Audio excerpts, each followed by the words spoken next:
Good evening, good afternoon. I'm so pleased to see all in attendance. My name is Danielle White. I am the undergraduate fellow for the Generations Dialogue Project. And before we begin our event tonight, we are going to begin with a land acknowledgement.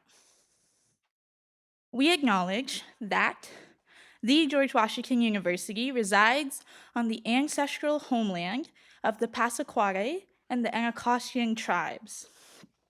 We also recognize the laborers of African descent, both enslaved and free, who, over 2 centuries ago, built the community that we now inhabit and enjoy.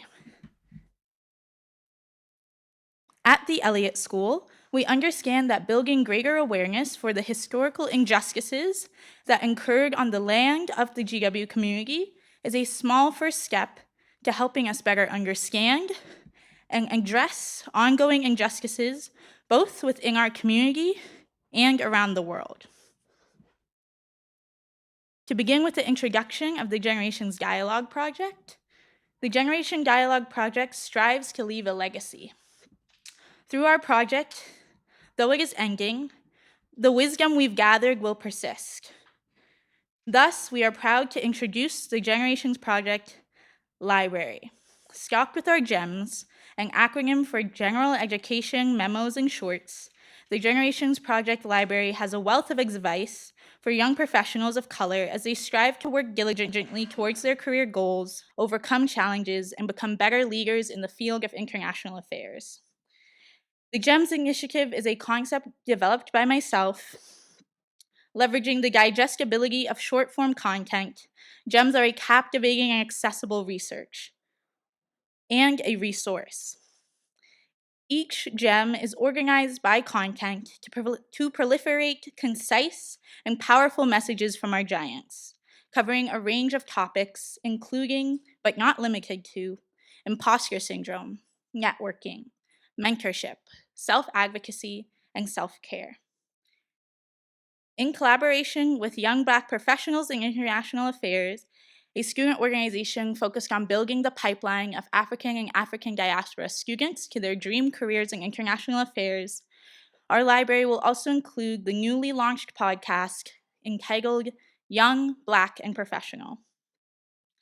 As an undergraduate fellow, my leadership serves as a testament to the fact that persons from historically underrepresented communities can create, participate, and facilitate spaces that support the affirmation and realization of the future aspirations of our younger peers at the beginnings of their journeys to create a more equitable, just, and liberated world for all peoples globally.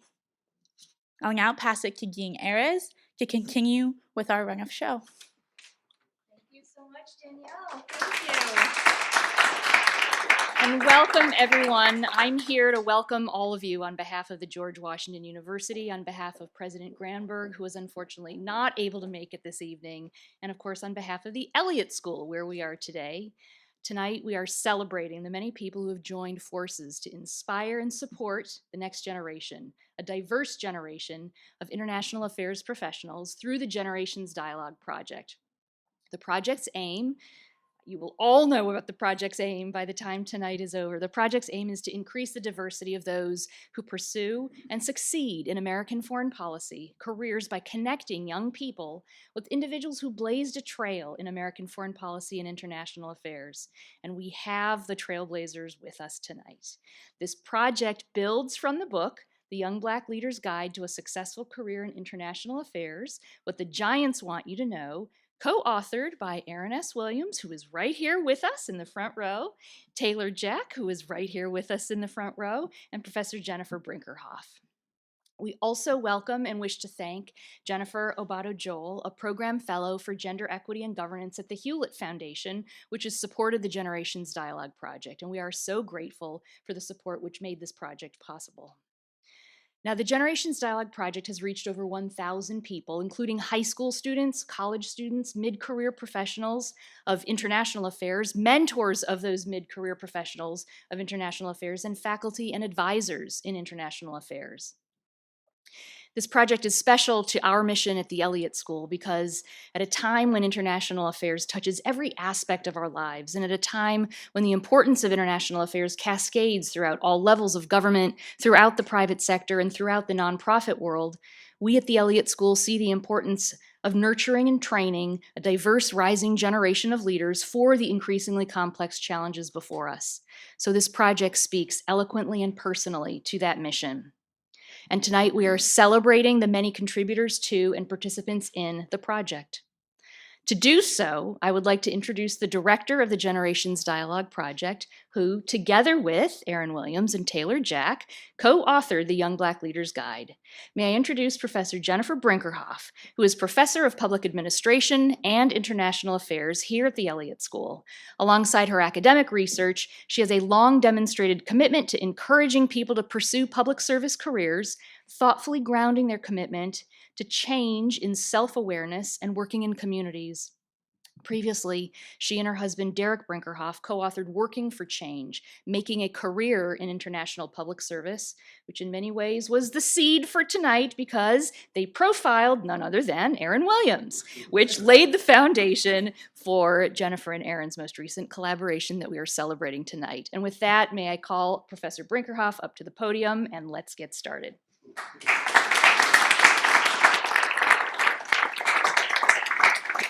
Thank you all so much for being here tonight.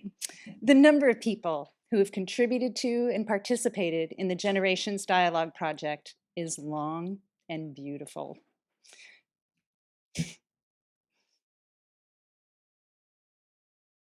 Excuse me, this is a very meaningful project.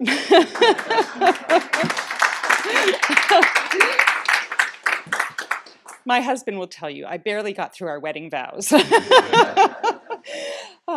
Several of the giants from the Young Black Leaders Guide and other senior and mid-career professionals engaged in dialogues with students not only once, but multiple times through this project. To all of you, I say thank you, thank you, thank you.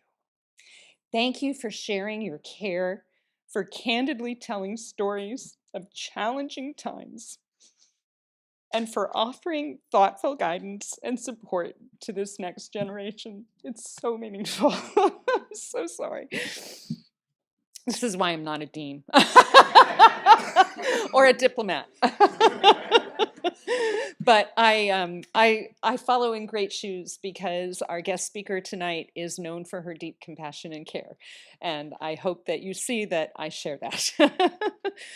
Among those who are profiled in the book, joining us in person tonight are, of course, the eminent Ambassador Linda Thomas Greenfield, Ambassador Johnny Carson, and Stacy D. Williams, and of course, the co-authors of the Young Black Leaders Guide, Erin Williams and Taylor Jack.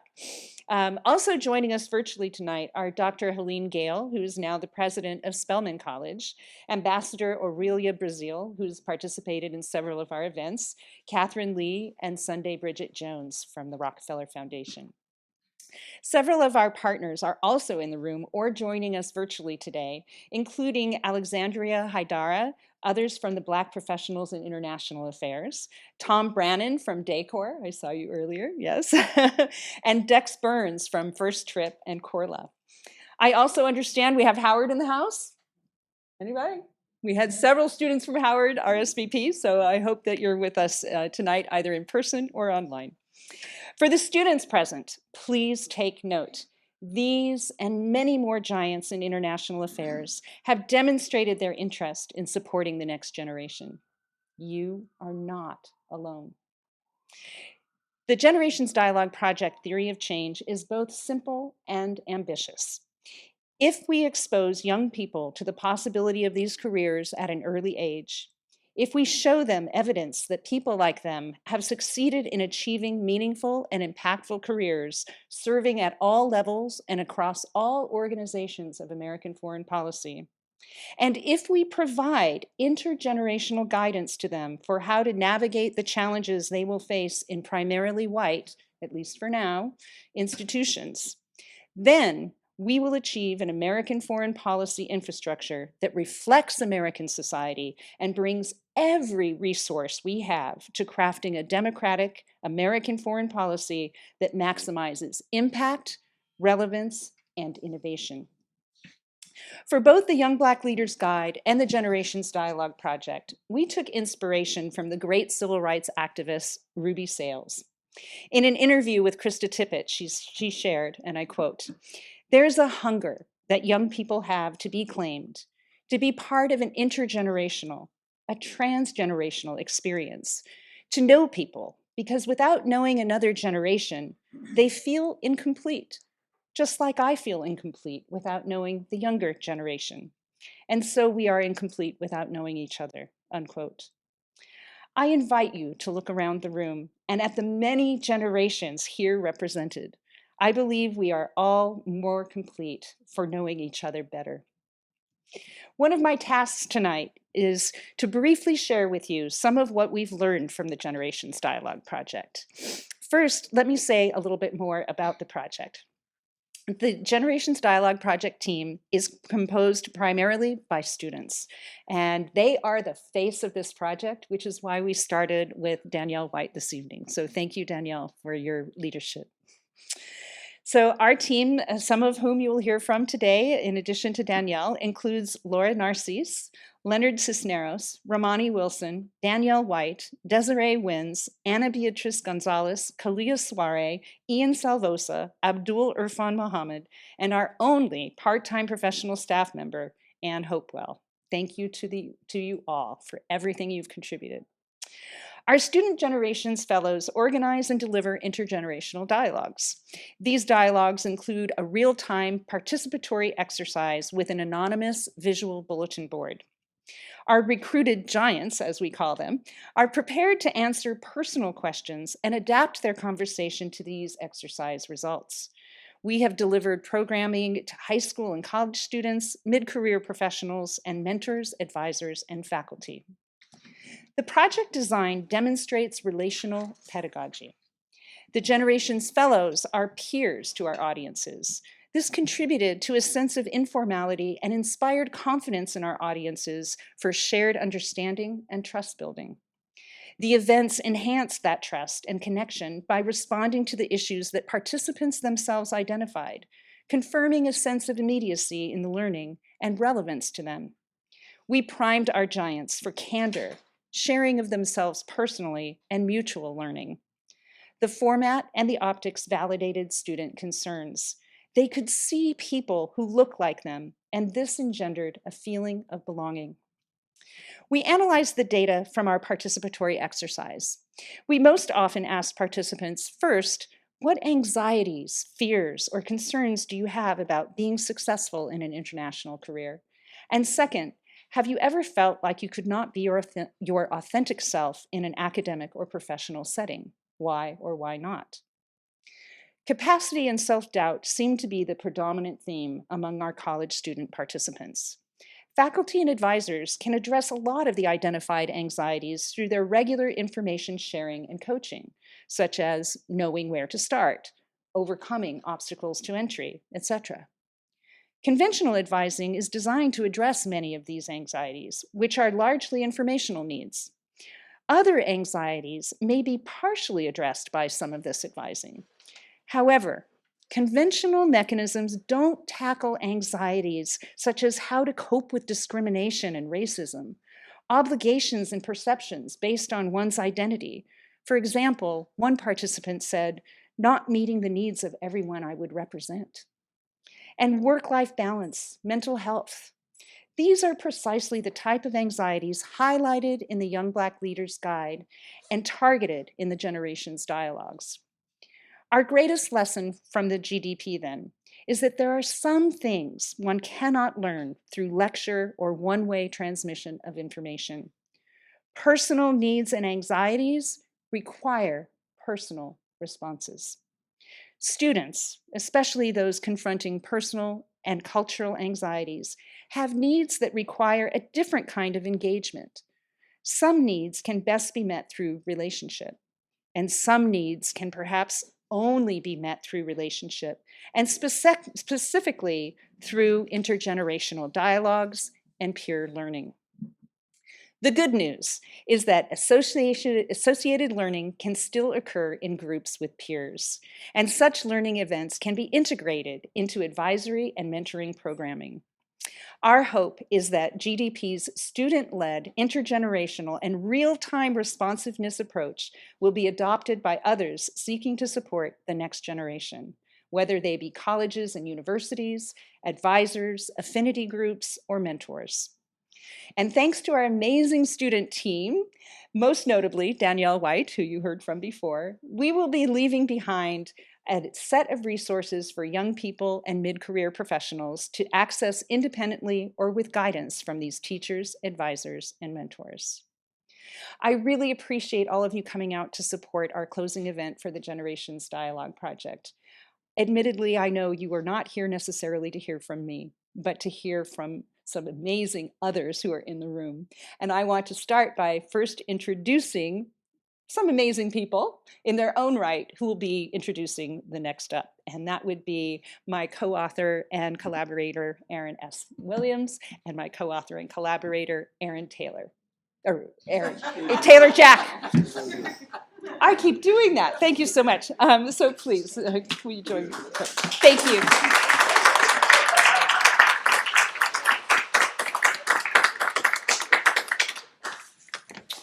Taylor, Thank you. you have the floor. Well, good afternoon, everyone. It is always a pleasure to be back at GW and especially the Elliott School. And if I may for a moment, this book was born about 6 years ago in this very building between myself, Aaron, and Jennifer.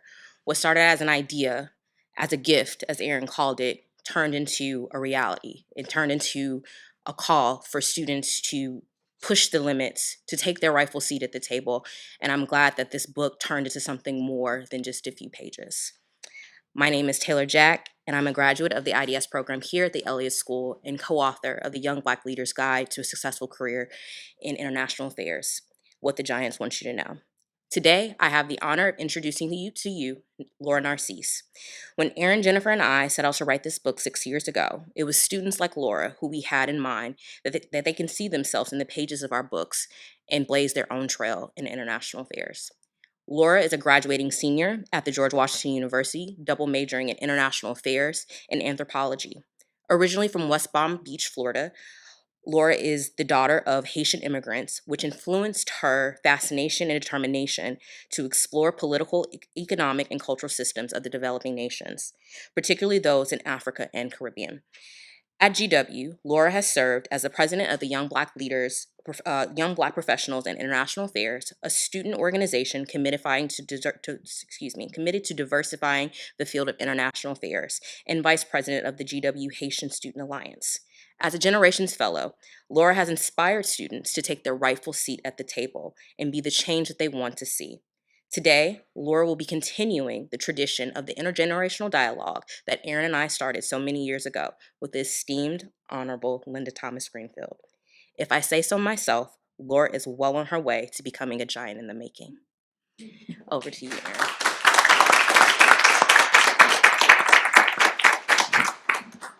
Well, first of all, it's a pleasure to be here at the Elliott School. Thank you, Dean Ayers, for that warm welcome.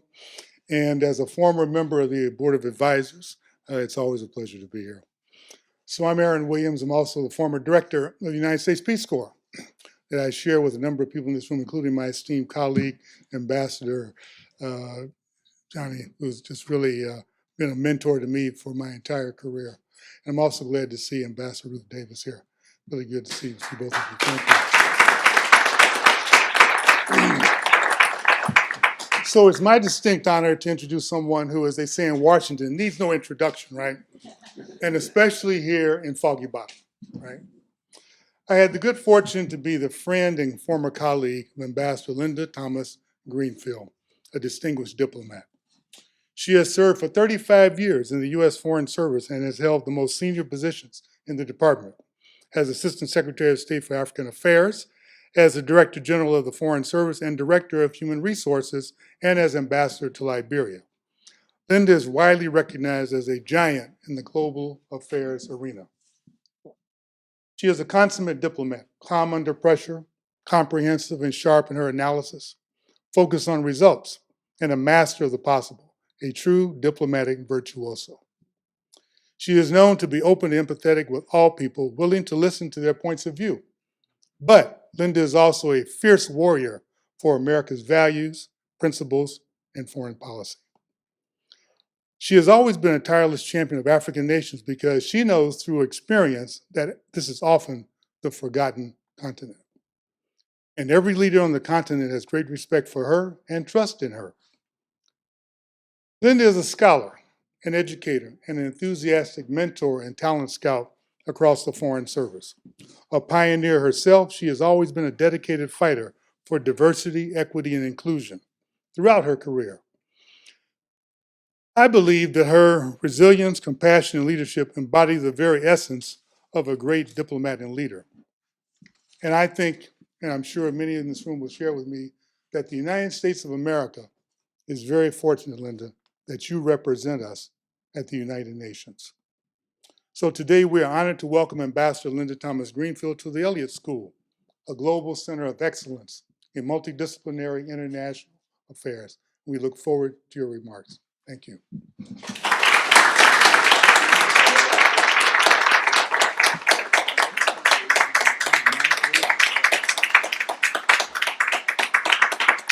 So good afternoon, everyone. Oops. Let me just make a few comments before we move on to the discussion. First and foremost, I am so delighted to be here among you. So delighted to see this diverse group of young people in this room. As I go into my fourth year as the U.S. Ambassador to the United Nations, I was asked by my staff what my priorities are in this fourth year. And of course, there are crises around the world, and crises are always a priority. And not one crisis has a greater priority than another crisis. So crises are all priorities. We have no choice. We have to deal with those crises. Second, I have from day one focused on food insecurity and how to address the issues of food security for people around the world, including here in the United States. So all of my travel, both globally, internationally, as well as domestically, I've found an opportunity to focus on issues of food insecurity and to really highlight the importance of addressing those issues. My career over the course of 35 years, a lot of that career was focused on humanitarian work, and I continue to prioritize engaging on humanitarian issues. But let me tell you what my third priority, and these are not in priority order. I left this one for third because I think it's most important, and that is helping to bring the next generation into foreign affairs. And people kind of looked at me. You're not the Director General of the Foreign Service. Of course, you do that. You're in this job. Well, we need to have a diverse community of people engaged in multilateral and international affairs. And every single one of us, the giants sitting here in this room with me, we all have taken that responsibility seriously. And if you happen to be a person of color, then it is even more important because we knew we can't forget what it was like when we came into the Foreign Service. I came into the Foreign Service in 1982. In 1982, there were 2 class action suits against the Department of State. One by women, I'm one, and one by Blacks, and I'm one. And I had to ask myself, what was I doing coming into an organization where the 2 identities that I have are suing the State Department for discrimination? And to see where we are today, I think is a great testimony to what we've accomplished. But the work doesn't end there. And so if I leave any legacy in now over 40 years of being engaged on international affairs, that legacy will be to ensure that people who look like me, people who look like you, are in multilateral affairs, in international relations. And finally, before we take the chair, I do want to acknowledge the people who are demonstrating outside. Our country has uh, grown and come from the ability of people to protest for policies, for interests that they have. In most cases, in my own life, I've been out there as a protester, protesting for civil rights, protesting for South Africa, protesting for changes that I wanted to see happen when I was a student sitting at the University of Wisconsin and Louisiana State University. This is a novel experience for me, being the person protested against. And so I asked myself, as I heard about these protesters, what would I want to hear from me if I were a protester out there? What would I have wanted to hear from me 40 years ago when I was a student sitting here? And what I wanted, I gave it a lot of thought. And what I want to hear, what I would want to hear from out there is that there's someone in here who cares about the issues that they are concerned about, who cares about hearing their concerns, who cares deeply about making many of the changes that they would like to make. So if there's any message that I can deliver to the folks out there who are protesting, that message is, I hear you. Finally, I just want to tell you, Jennifer, I'm a crybaby as well. There were many moments in my career when I was trying to hold back the tears as I was sitting in front of an audience. And finally, you know, at the ripe old age, probably even before my current age, I won't tell it, I just decided to go with the flow. And so if I felt like crying in public, I would just let it rip. And so I appreciated the fact that you let it rip because it says a lot about who you are and who we are. My son saw me crying one day and he says, now I know why when I go to movies, I cry. And I said, the girls actually like guys who are very sensitive and cry. So don't feel bad. We've all gone through that experience. So I look forward to our discussion. Thank you very much.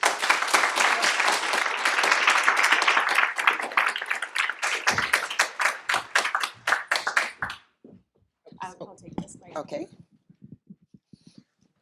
Thank you so much, Ambassador, for those opening remarks. You actually already touched upon many of the topics Sorry. and many of the questions, but that's great because there's a lot of opportunity to dig a little deeper, get to know your career, and also thank you for acknowledging the protest outside. Many of the students out there are Elliott School students, and like you said, are very passionate about current events and international crises. So I appreciate you acknowledging that. My first question, you talk about how you joined the State Department at a time where both of your identities, it was difficult being a woman and being a Black woman, being a Black person, and representing the U.S. abroad. So I'd love if you could dig a little deeper and talk about how you've navigated being a Black woman at the State Department, representing the U.S. abroad from the beginning of your career and especially now. You know, I don't know how I navigated it at the beginning of my career, but over the course of my career, I learned that the only thing I could be was myself. I'm not male, pale, and Yale, so I couldn't pretend that I was otherwise. I'm a Black woman from the South, from a disadvantaged background, and I owned it because it was what defined who I am. It defined how I work. It defined for me how I approach everything that I did in my job. And so I just, you know, as I would say, I can't change it. So I have to live it every single day. But I will tell you, when I walk in a room, when I walked in this room, when I walked in the room as the US ambassador, when I walked in the room as the Assistant Secretary for Africa, I was not the Black woman Assistant Secretary for Africa. I was the US Assistant Secretary for Africa. I am the US ambassador to the United Nations. So I don't have to wear my identity on my shoulder. What I wear on my shoulders are my responsibilities. and the responsibilities of ensuring that I carry out the work that I have been um, chosen to do in a way that reflects my values, but reflect our policy priorities. Thank you for that.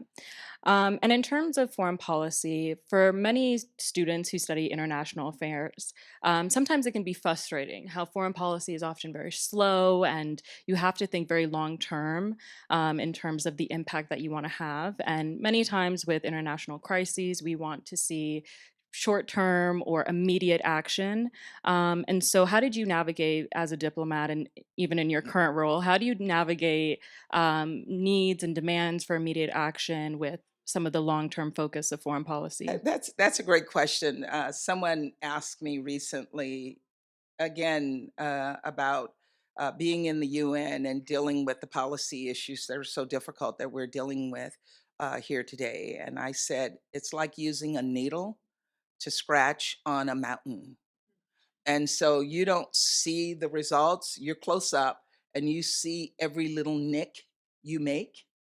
But the people who are looking at it from a distance don't see any changes. But you know that you've made a little scratch in that mountain and that you will keep making those scratches bigger and bigger every single day. So my approach is the one thing I always feel every single day is that I make a difference every single day. And I don't know what that difference is. I don't know how I have impacted a policy. Sometimes I don't know how I have had an impact on somebody's life. But I do know, and I feel confident that every single day that when I go to bed, I know I've done something that has made a difference. And sometimes I know what it is. I know exactly what it is. You know, I'm walking down the street and a young Sudanese uh, person who I smile at stops and says, "Are you Linda?" And I said, "Yeah." And he said, "You helped me get refugee status when I was in Kenya in Kakuma refugee camp." Or you meet a member of Congress, Ilhan Omar, and I hope she forgive me for telling this story, but we know that Ilhan came here as a refugee when she was 8 years old. And she said to me, I was in the refugee camp in Kenya and came here, and I think she told me 1996. I was in Kenya from 94 to, from 93 to 96. So somewhere in that period, she told me she came to the United States. And I said, "Oh, I processed you as a refugee." And she said, "No, Pamela Hutchings processed me as a refugee." Our family knew Pamela Hutchings, and Pamela was the head of Church World Service. And I brought Church World Service into Kenya to set up a resettlement program to process African refugees. And when I started, we were only bringing 2,000 African refugees a year to the United States. That number has increased to 25,000.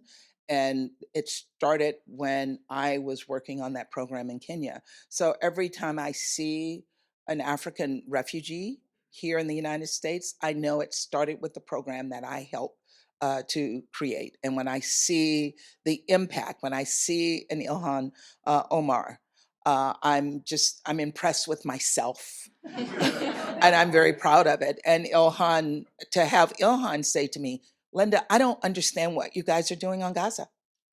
Explain to me what you're doing." And to have the ability for someone that I assisted when she was 8 years old to be a member of Congress who can make changes and have an impact on policy gives me tremendous confidence that I make a difference in people's lives. Thank you so much for those two very amazing examples of how your actions have long term effects and how it connects to even Congresswoman Omar. Very tangible effects of your work. Related to how your work internationally kind of has effects domestically, can you speak more about your food security agenda, particularly in DC, where there's a lot of food deserts that affect a lot of impoverished Black communities? I'd love to know more about how your work internationally connects to some of domestic priorities, especially in the nation's capital. I traveled to, and I'm happy you mentioned DC because I've not done this in DC. So I actually You should.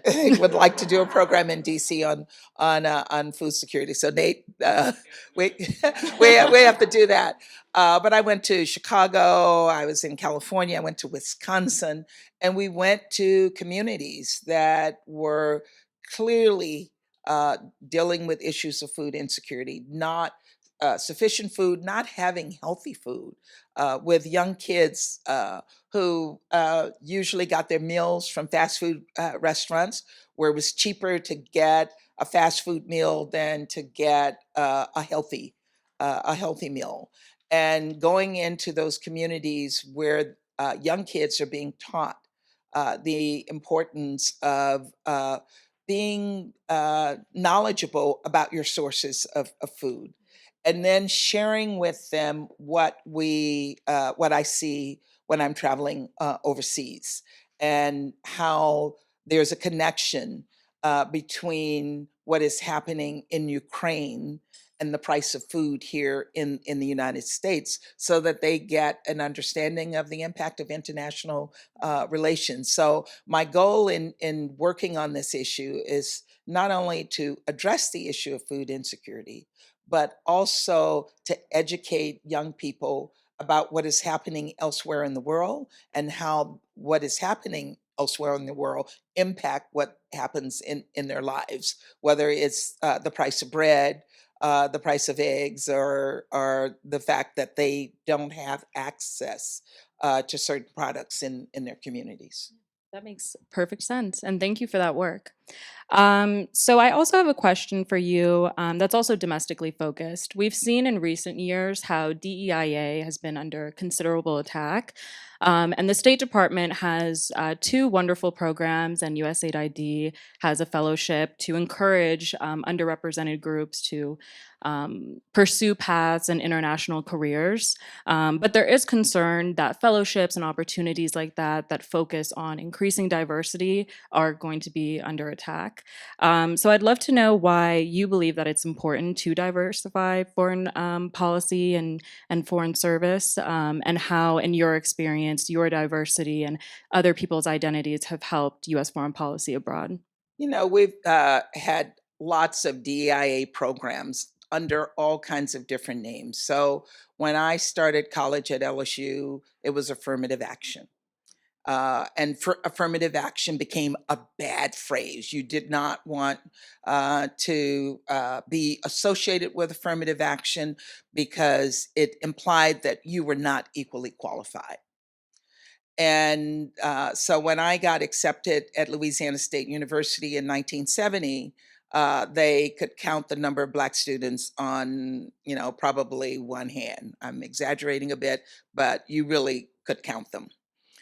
And when I was accepted in 1970, they accepted about 100 of us under the direction of a court order. I am a Louisiana taxpayer. My parents paid Louisiana taxes. I had every right to go to Louisiana State University. I was not taken into Louisiana State University except only because of affirmative action. If there were not affirmative action programs, I would not have gone to Louisiana State University. At least at that time. I think we've beyond that now. There's a Black president there. There's a huge African American population there. But when I went, there were 100 of us under affirmative action. The university was forced to take us. And they tried everything to ensure that they proved to the world that we were not qualified by making life as hard as possible. So I didn't enjoy college by any means. And I still remember, and I'm still just, I get angry. If you got my transcript right now from LSU, first semester, I got an F in a philosophy course. And I had never made anything below a B. And to get an F was just shocking to me. And I went to the professor to say, he gave me an F on a paper. And I went to him to say, I don't understand why I got this F. So can you explain to me what I need to do to improve my grade? So that's how bad it was. I accepted from him that I had made an F. And what I wanted from him was to tell me how I could improve my grade. And his response to me is, if you have to ask that question, the answer is you don't need to be here at this university. And so I walked out of the classroom. This was 6 weeks into the first semester, and I immediately dropped the course. But I didn't have advisors to say to me, if you drop a course with an F, you flunk the course, right? Because I didn't need to be there. And so I go into the junior advising officer, went in to talk to my advisor and said, I need to drop this course. I'm just not getting it. I don't understand why I got an F. And they're like, oh, sure. And I dropped the course and changed my major from pre-law to political science because the pre-law curriculum required me to take that particular course. So I changed my major because of that particular course. And then when I got my grades at the end of the semester, I had an F. And I'd only spent 6 weeks in the class. And I was so devastated by that, that what I probably should have done was leave LSU because I'd gotten the message. We don't want you here. We accepted you, but you're not capable, you're not qualified. But I didn't get the message, and fortunately for me. So I just doubled down. And I finished LSU in 4 years. Many of the 100 students who came in that group didn't finish in 4 years, and many didn't finish at all because they went through that same experience that I went through, telling me that you came under affirmative action. We were forced to take you, but we don't have to keep you here. So what I say to those people who are criticizing DEIA programs right now is that those programs are there for a reason. They're there because we have to address the issues of unfairness that is built into our system. When I was Director General of the Foreign Service, whenever I'd go to visit an embassy, I'd ask to meet with the Rangel and Pickering Fellows. I thought it was really important. And then I started hearing they didn't want to meet with me. Not that they didn't want to meet with me, they didn't want to be identified because their colleagues felt that somehow that program was unfair to them, and that these young people had gotten into the Foreign Service. They were less qualified, but they got into the Foreign Service through this program and they weren't qualified. And I was so horrified when I heard that, that I really pushed back and said, I'm going to meet with these young people, and I'll meet with any young people. I will meet with everyone. So I stopped actually asking to meet with the Pickering and Rangel Fellows, but I would meet with all of the entry-level officers, but I would call out the Pickering and Rangels, not by name, but saying that these young fellows were some of the best qualified people coming into the Foreign Service because the program is so rigorous. The program to get into the Pickering and Rangel is more rigorous than getting into the Foreign Service. And the training that Pickering and Rangels get as they are preparing to come into the Foreign Service over 2 years. It's like no training that anyone else would get. But yet they were viewed by their colleagues as being less qualified than their colleagues. We can't buy into that rhetoric. We have to continue to fight against it to ensure that we continue to work for programs that will ensure that we are diverse and that we represent the full diversity of our country. Many people, again, have called for me to quit. And I'm like, I'm calling for you to come in. Because if you want your voices heard, sometimes you want it heard inside rather than outside. You want to be able to project your views in a system that will change the policies from within. And so diversity helps us change those policies from within. And again, this is one of my highest priorities. And if I'm remembered for anything during these past 4 years, it will be that I contributed to bringing in a more diverse community of young people into our Foreign Service. Well, thank you so much, Ambassador. Thank you so much for answering these questions with so much candor and vulnerability. I'm still very surprised that you got an F in philosophy. But if anything, it shows how resilient you are to get to this stage in life. Now, if we have time and okay, so Danielle and Desiree will go around. If you have any questions, we'll open up to a Q&A.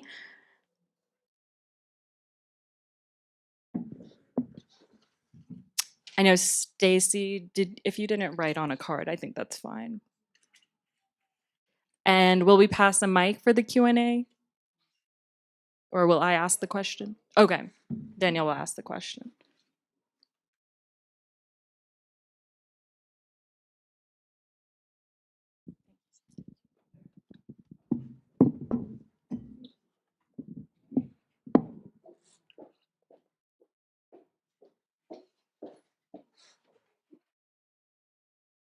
Thank you, Laura, for your amazing facilitation. Thank you, Ambassador, for your authentic responses. While I take a second to read these, I have a question. You know, the perk you get when you're asking the questions. My question is, there's a quote that says, "It's not enough to be a marginalized person in a position of power, but you must be a marginalized person dedicated to reducing marginalization systemically." What would that quote mean to you, considering your position as a person with a marginalized identity in a position of power? You know, I think once you're in a position of power, you're no longer a marginalized person. And that kind of reminded me, even when I would talk to refugees, and they're in the United States, they're an American citizen, they're in the Foreign Service, and they say, "I'm a refugee." And I said, a refugee has a very specific definition. You may have been a refugee, but now you're an American. So I would say that if you have a marginalized background and you're in a position of power, you've overcome your marginalization and you need to own that. Thank you. Beautifully said. Overcoming marginalization through our positionality empowers us to have the power to go beyond the label of marginalized.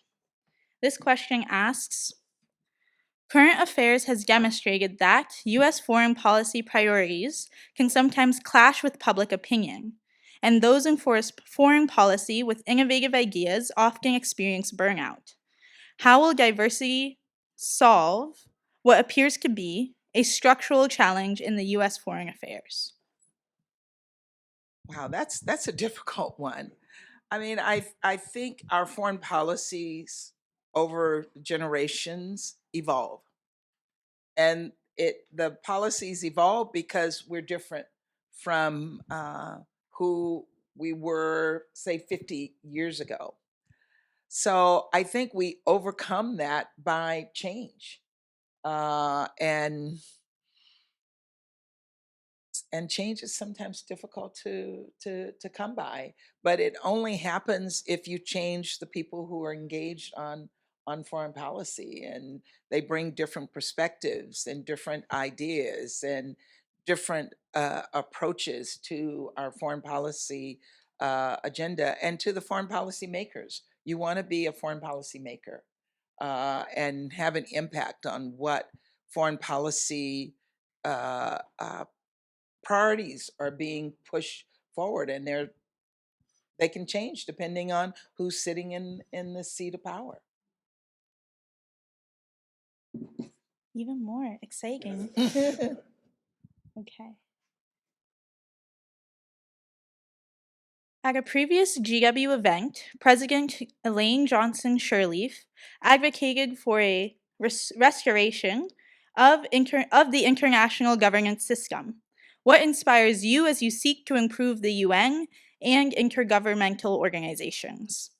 You know, the UN was created 70 years ago, so there are only a few of us in this room who were around when the UN was created then, and it does not reflect the realities of today's world. So we do need to reform that system. We need to bring in more diverse representation.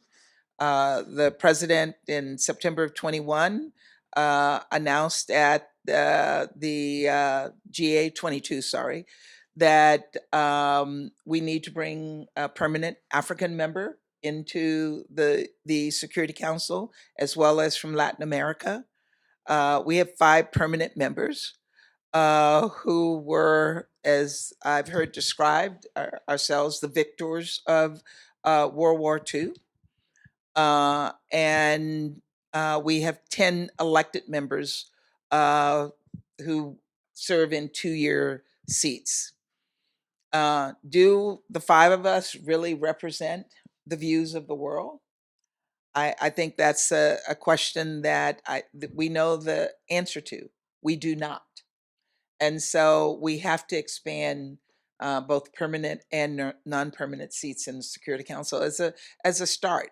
And it's not easy. I started a listening, kind of a listening tour 2 years ago, and I came to the end of that listening tour without any more ideas about how to move forward. Everybody wants to see change, and no one agrees on the change that other people want. So we still have a lot of work to do on bringing about that change in the Security Council, broader changes in governance, as President Sirleaf suggested, looking at how we reform the international financial institutions so that they can better support the needs of developing countries. How do we deal with issues of climate change that provide for both us who are contributing to climate change and for those who are impacted by climate change who didn't make a contribution to it? You have to bring both into the table and into the room. Just 2 weeks ago, we passed a historic AI resolution in the General Assembly that got consensus. That means that all 193 countries agreed to the resolution, and it's about bridging the digital divide, making sure that developing countries benefit from AI and are not left behind by AI. And that was a huge, huge, huge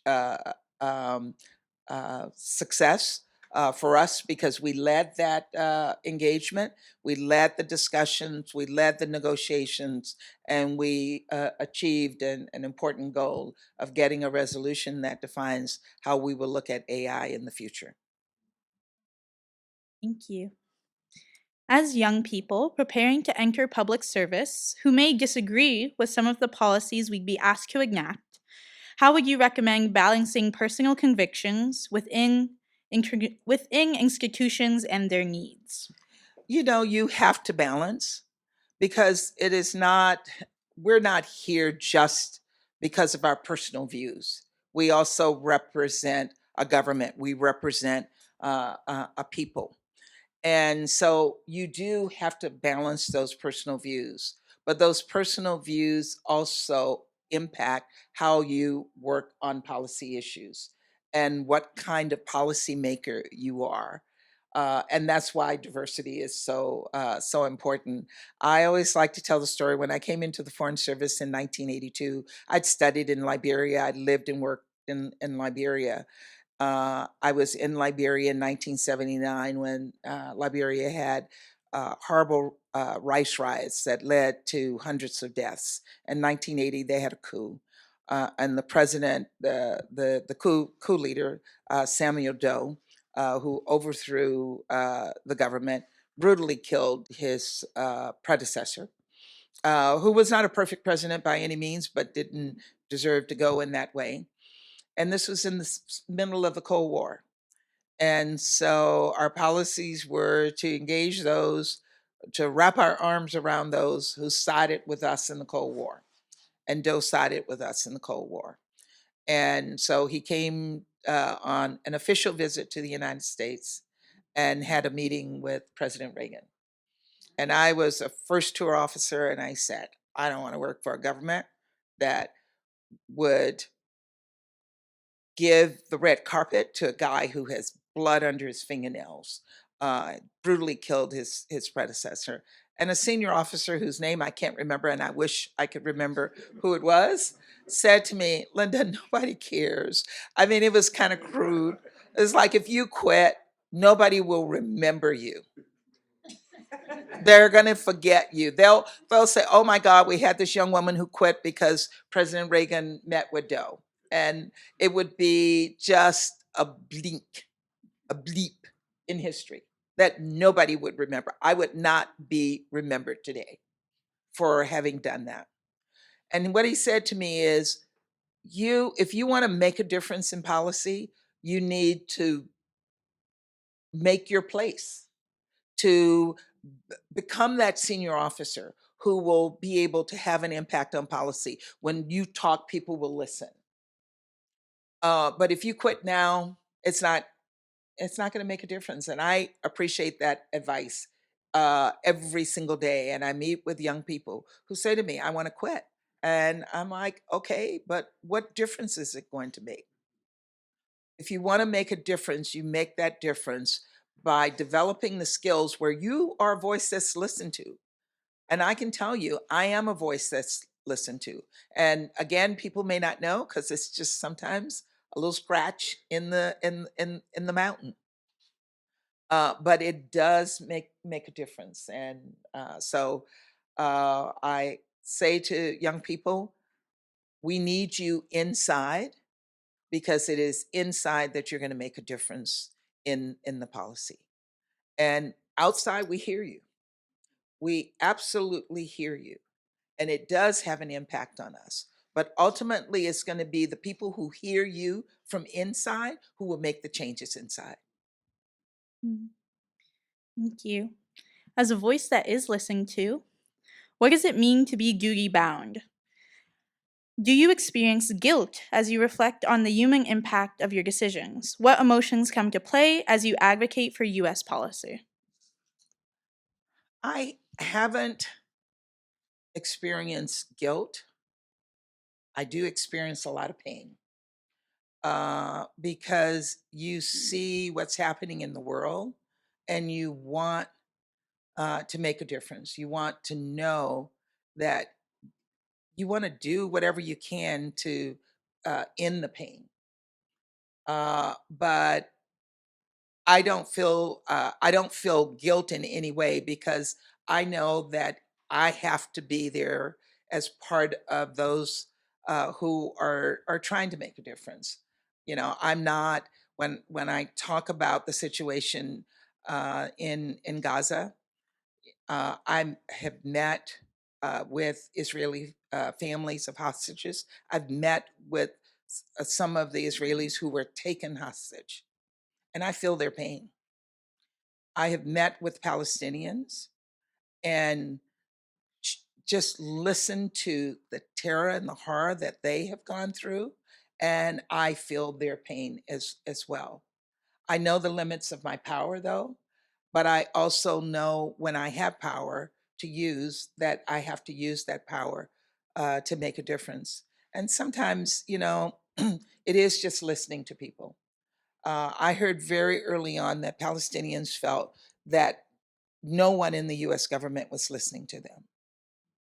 And I started meeting with them regularly. And I said to my staff, I meet with Jewish groups regularly. They have very strong advocacy organizations and groups. They know how to work to get into the system. make an appointment and see the ambassador so she can meet with these with hostages. And I said, but I'm not hearing from Palestinians. And so one of my staff said, because they feel they can't get in the door. And I said, then that's your job, to help them get into the door. And that's what we're doing.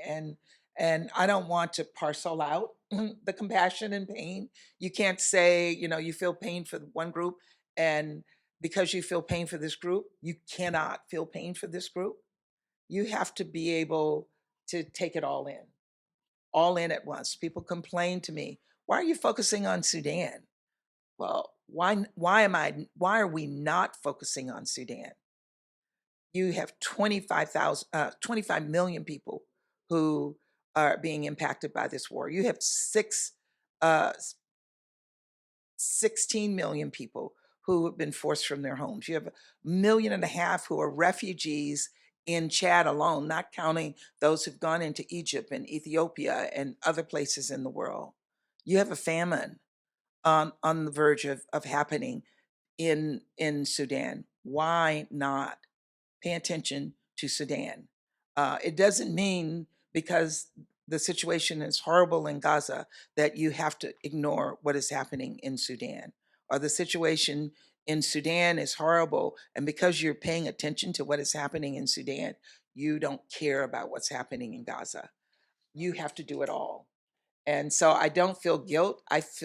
Sometimes I feel powerless because you do want to be able to find the solution. Thank you. A solutions-oriented approach is all we can give. This question asks, what is the United States doing to facilitate dialogue at the United Nations, especially as it pertains to keeping the standards of the international order?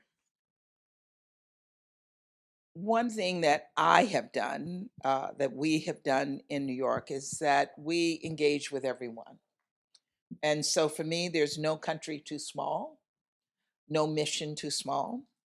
I have focused a tremendous amount of attention on the Pacific Islands. I went to the Pacific Island Forum a few months ago. We just recognized Niue, and there was a whole discussion on whether Niue has 1,700 people or 2,000, and so it's a little country, but they're one vote if they voting in the UN.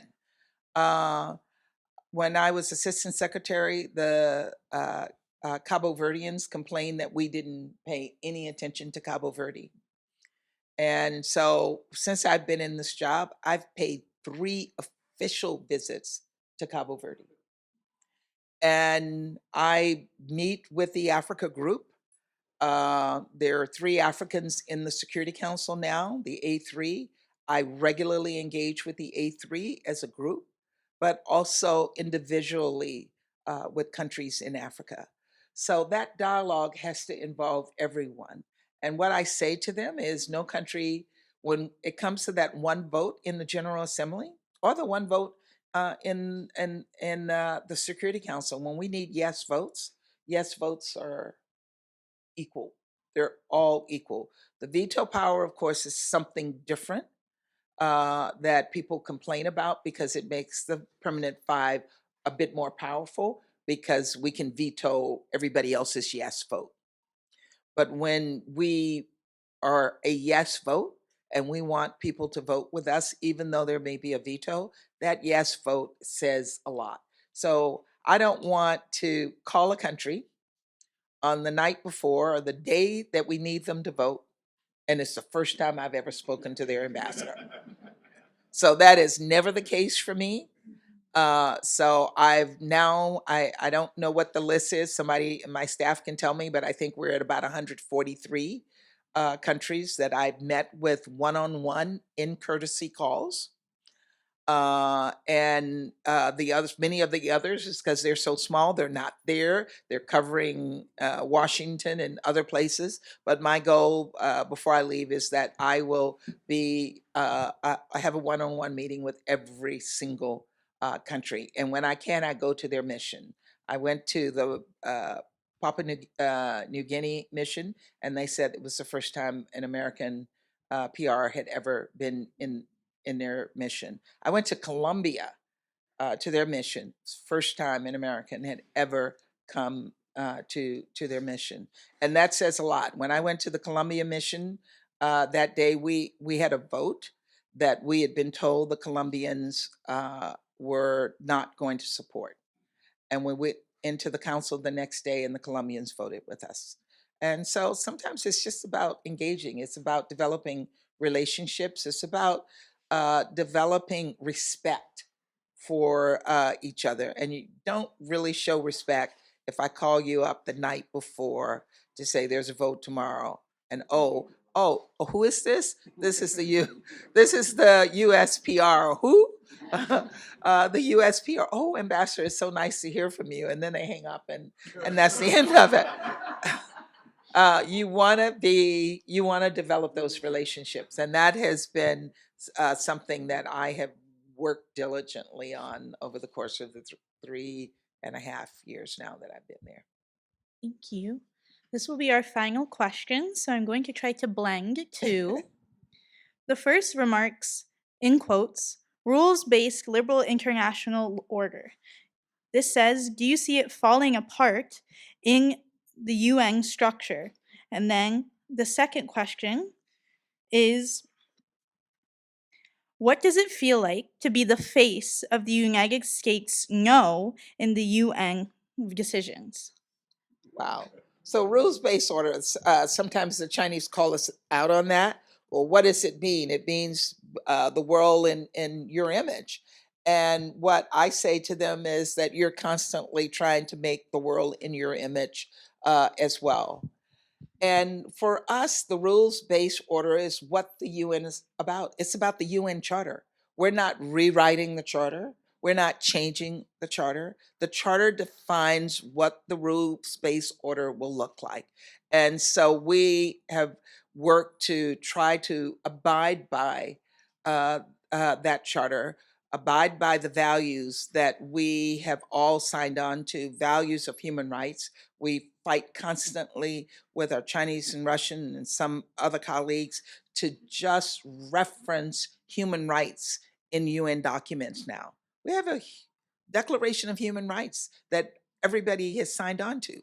So it is the rules-based order. What's in that Declaration of Human Rights that talks about the rights of women? There are fights over including gender in a UN document. When this is about, the UN is about people. So that is, I think it's, when we say a rules-based order, that's exactly what we mean. And I've forgotten the last question. The second question says, what does it feel like to be the face of the no for the United States in United Nations decisions? It's a very humbling experience. And I have to remind myself every day, it's pinchable for me when I think about where I started, that I'm now the face of our multilateral policy. And I've always said to young people, and particularly young people who come from disadvantaged backgrounds, that the first chapter of your life does not define what succeeding chapters will be. And so my first chapter certainly did not foretell that this chapter, and I don't think I'm at my last chapter yet, cross my fingers, that it certainly didn't foretell this chapter in my life, because I had no clue what a diplomat was when I was growing up. I had no clue what the UN was when I was growing up.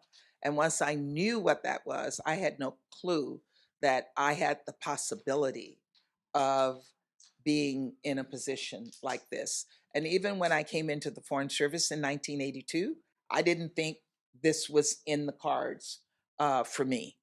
My goal was mediocrity, in the sense that I just wanted to be good at my job, succeed, and not be kicked out of the Foreign Service before I made it to an FO1. Uh, and it was because it was only after I started seeing the likes of Ambassador Davis, Ambassador Carson, and other ambassadors that I start seeing the possibilities out there. And we always say to young people, if you see it, you can be it. I saw it. And that's helped me be it. So thank you. Thank you. That's our questions. Thank you.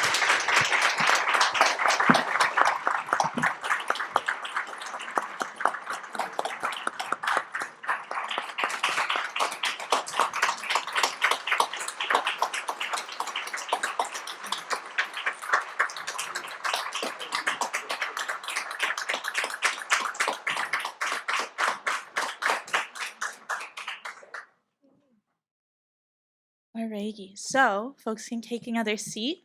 We'll transition into our reception for the evening.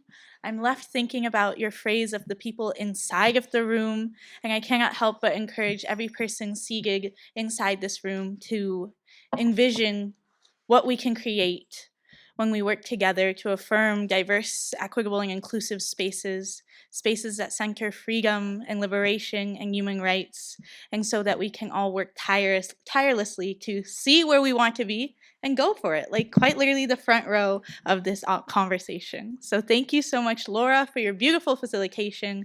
Thank you, Ambassador, for your authentic and honest and humble answers.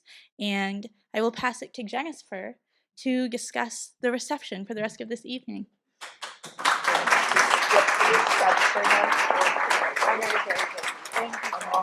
Thank you, everyone. I am so deeply moved by everyone's contribution, most especially the ambassador. Thank you so much for your example, for your hard work, which predates this project by many decades, and not to age you or anything.